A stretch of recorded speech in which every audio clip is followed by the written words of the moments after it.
terkasih, jumpa lagi dengan saya, Romo Eriks. Semoga pada hari ini, Hari Raya Kabar Sukacita, sungguh mendorong kita bersukacita dalam Tuhan dan dalam kebersamaan kita dengan keluarga, dengan tetangga, dengan orang-orang lain dalam perjumpaan kita sehari-hari.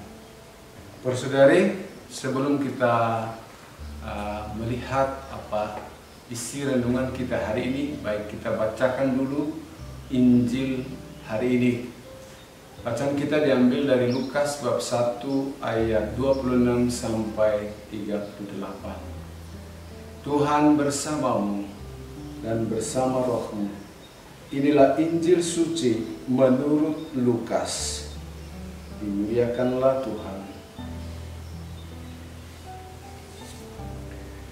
Dalam bulan yang ke-6, Allah menyuruh malaikat Gabriel pergi ke sebuah kota di Galilea bernama Nazaret kepada seorang perawan yang bertunangan dengan seorang bernama Yusuf dari keluarga Daud. Nama perawan itu Maria. Ketika malaikat itu masuk ke rumah Maria, ia berkata, "Salam hai engkau yang dikaruniai, Tuhan menyertai engkau." Maria terkejut mendengar perkataan itu, lalu bertanya di dalam hatinya, apa arti salam itu? Kata malaikat itu kepadanya, "Jangan takut hai Maria, sebab engkau beroleh kasih karunia di hadapan Allah. Sesungguhnya engkau akan mengandung dan akan melahirkan seorang anak laki-laki, dan hendaklah engkau menamai dia Yesus. Ia akan menjadi besar dan akan disebut Anak Allah yang Maha Tinggi. Dan Tuhan Allah akan mengaruniakan kepadanya tahta Daud, bapa leluhurnya, dan ia akan menjadi raja atas kaum keturunan Yakub sampai selama-lamanya, dan kerajaannya tidak akan berkesudahan." Kata Maria kepada malaikat itu, "Bagaimana hal itu mungkin terjadi? Karena aku belum bersuami." Jawab malaikat itu kepadanya, "Roh Kudus akan turun atasmu, dan kuasa Allah yang Maha Tinggi akan menaungi engkau. Sebab itu anak yang akan kau lahirkan itu akan disebut kudus, Anak Allah. Dan sesungguhnya Elisabet sanakmu itu, ia pun sedang mengandung seorang anak laki-laki pada hari tuanya, dan inilah bulan yang ke-6 bagi dia yang disebut mandul itu. Sebab bagi Allah tidak ada yang mustahil."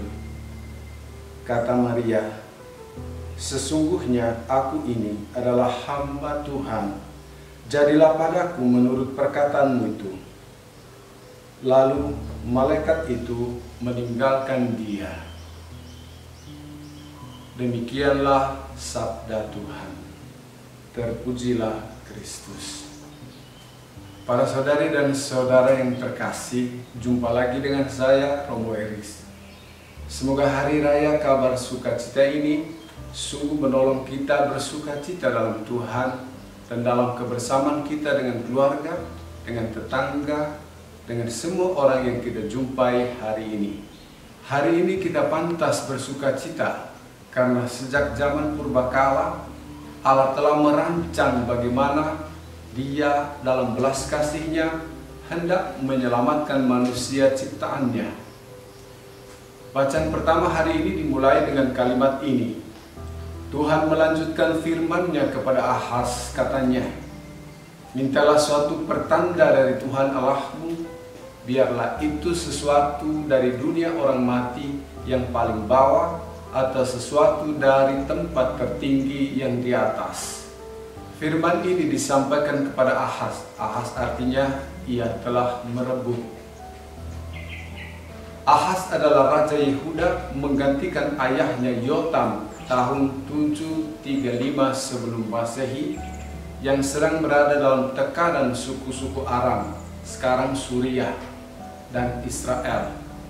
Dalam situasi tertekan itu, Ahaz meminta bantuan Asyur. Bisa kita lihat dalam 2 Raja bab 16 ayat 5 sampai 18, 2 Tawarik bab 28 ayat 16 sampai 21. kerajaan yang berpusat di Mesopotamia, Irak sekarang. Yesaya telah mengingatkan agar Ahaz tidak perlu takut kepada Aram dan tidak perlu meminta bantuan Asyur. Nah, untuk mengatasi masalah ini, Yesaya menyampaikan pesan Tuhan agar Ahaz meminta tanda ajaib dari Tuhan sendiri. Tetapi Ahaz menjawab, "Aku tidak mau meminta, aku tidak mau mencobai Tuhan."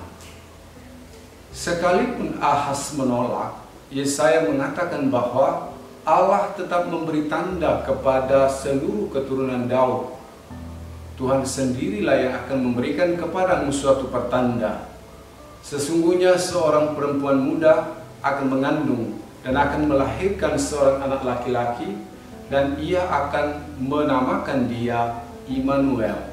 Walaupun kerajaan Yehuda tidak dihancurkan oleh serangan dari suku Aram dan Israel, pada akhirnya Ahaz dan rakyatnya dihancurkan oleh bangsa Asyur. Justru dihancurkan oleh bangsa yang dia minta, yang Ahaz minta untuk menolong dia. Ahaz menolak campur tangan Tuhan. Ia malah mau bersekongkol dengan bangsa penyembah berhala. Ahaz bahkan tidak segan-segan membunuh anaknya untuk dipersembahkan kepada berhala. Ini sebuah dosa yang berat sekali. Akibat dari sikap dan tindakannya itu, Ahaz dihancurkan oleh bangsa yang diminta untuk membantunya. Tawaran Allah kepada Ahaz sejatinya adalah berita gembira, berita sukacita, bahwa Allah sendiri mau terlibat dan membela Ahaz dan bangsanya dari serangan bangsa lain. Para saudara terkasih, sayangnya Ahaz dan rakyatnya tidak percaya kepada Yahweh dan lebih mengandalkan kekuatan sendiri, dan lebih lagi pemimpin dan rakyat Yehuda menghina Yahweh dengan menyembah berhala. Walaupun Ahaz dan Yehuda menolak tawaran Allah, tetapi apa yang telah Allah sampaikan kepada Nabi Yesaya adalah sebuah kabar gembira, sebuah berita sukacita, tidak hanya bagi keturunan Abraham, tetapi juga untuk seluruh umat manusia. Seorang perempuan muda akan mengandung dan akan melahirkan Immanuel, Allah beserta kita. Allah akan menyertai manusia yang dicipta menurut citranya sendiri, dan dalam pandangan Allah sungguh amat baik. Siapakah yang tidak bersukacita dan bersorak-sorai jika Allah menyertai dia?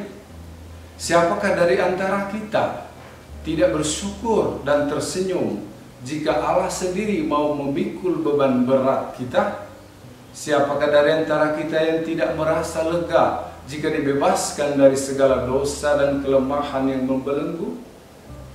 Kini kabar sukacita yang disampaikan oleh Nabi Yesaya telah menjadi kenyataan. Nubuat itu tergenapi.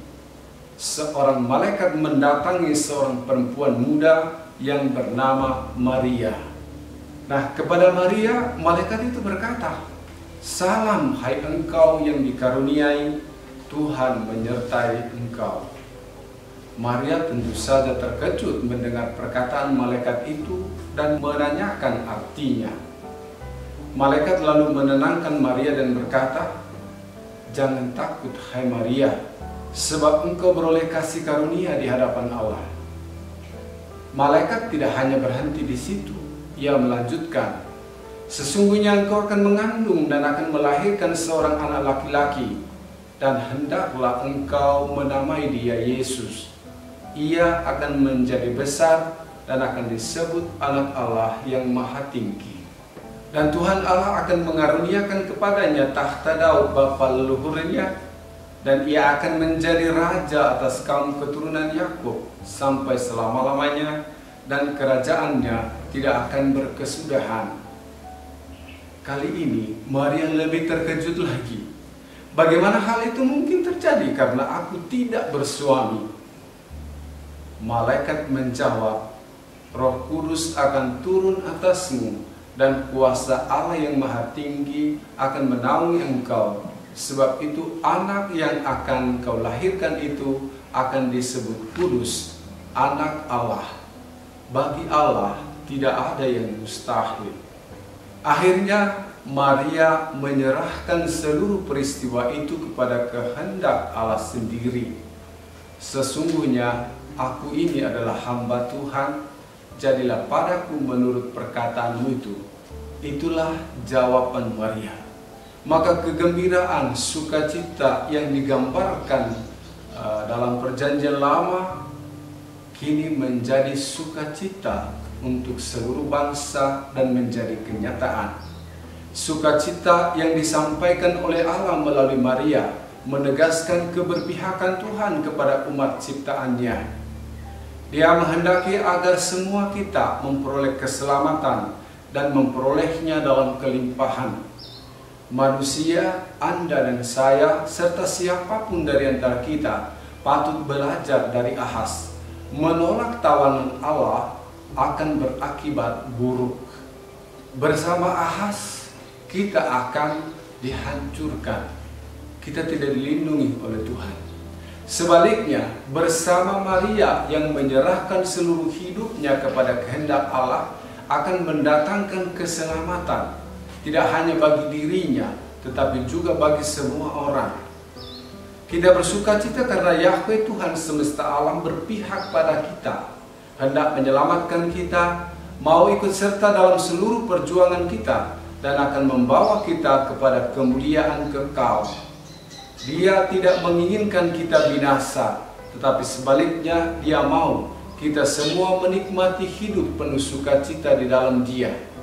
Dia hadir melalui putranya Yesus Kristus. Dia hadir melalui Yesus yang dikandung oleh Maria dan dilahirkan untuk kita. Yesus itulah Allah beserta kita, Sang Immanuel, yang menyertai kita sampai akhir zaman. Oleh karena itu, marilah kita belajar percaya kepada Allah seperti Maria. Mari kita belajar dan berusaha meninggalkan manusia lama dengan mengenakan manusia baru. Manusia yang mengobarkan semangat persaudaraan, semangat cinta kasih dan keadilan. Mari kita belajar menyerahkan diri kepada Tuhan seperti Maria. Cara Maria memberikan dirinya membantu kita juga bagaimana memberi diri, memberi waktu, memberi tenaga, pikiran dan kekuatan untuk kebaikan orang-orang di sekitar kita, terutama mereka yang jauh dari Allah dan terkurung dalam penderitaan. Mari kita belajar menyerahkan diri kepada Tuhan dengan cara memberikan waktu, tenaga, pikiran dan kekuatan untuk kebaikan orang-orang di sekitar kita, terutama mereka yang jauh dari Allah dan terkurung dalam penderitaan. Demikianlah caranya kita merayakan hari raya sukacita ini. Allah telah memberikan putranya kepada kita, supaya olehnya, oleh Kristus, kita semua memperoleh keselamatan. Dan semoga oleh kita juga, melalui cara hidup kita, banyak orang mengenal Kristus dan diselamatkan. Tuhan memberkati.